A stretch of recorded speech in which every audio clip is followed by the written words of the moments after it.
Paurava dynasty was founded by King Dushyanta. He ruled the entire earth, including the regions that are in the middle of the ocean. Under his rule, everyone followed the norms of the society. There was no fear from thieves, famines, or diseases. The King of Heaven showered down rain at the appropriate time, and crops were abundant.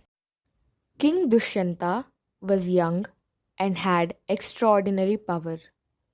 He fought with clubs, bow, and arrow, along with all other weapons.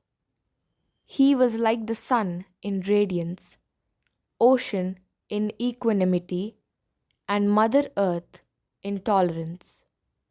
The great king loved all his citizens. Once, the mighty king went to a dense forest with hundreds of men, horses, and elephants. The forest was beautiful with trees like bilva, arka, kadira, kapita, and dawa trees. It was uneven with mountains and valleys. It was full of deer and other animals. The king roamed around the forest, killing the wild animals. While hunting, the king penetrated deep into the forest and went far away from his soldiers. The king was hungry and thirsty. While roaming in the woods, he came to a place that was full of holy pilgrimages. The trees were full of flowers, fruits, and without thorns. The land was full of soft grass, and it echoed with the sweet songs of birds and bees. It was filled with pleasant, cool, and fragrant breeze. He saw the sacred river Malini, where predatory beasts and deer lived together peacefully. Beautiful Chakravaka birds swarmed on the banks of the Malini river. He heard sacred chants from Vedas by groups of sages and yatis. King Dushyanta derived great pleasure and forgot his hunger and thirst. The king saw the hermitage of Maharshi Kanva. He entered the Kanva ashram to see the radiant Rishi Kanva. But the king did not find the Rishi there. He saw a beautiful maiden with a charming smile. She welcomed the king. The king said, "I have come here to pay my respects to Rishi Kanva."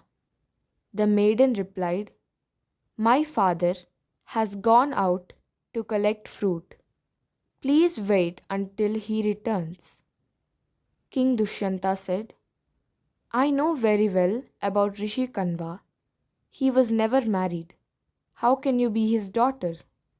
The maiden said, "I was born to Rishi Vishwamitra and Apsara Menaka, the celestial dancer of heaven. After I was born, my mother left me on the banks of river Malini and returned to heaven. As I lay deserted in the forest, the birds called Shekuna Pakshis surrounded to protect me.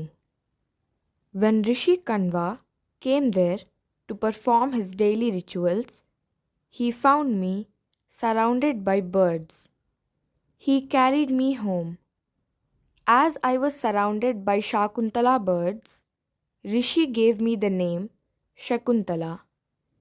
I was brought up as his own daughter." King Dushyanta said, "You are fortunate and beautiful. Be my wife. Marry me as per Gandharva rituals."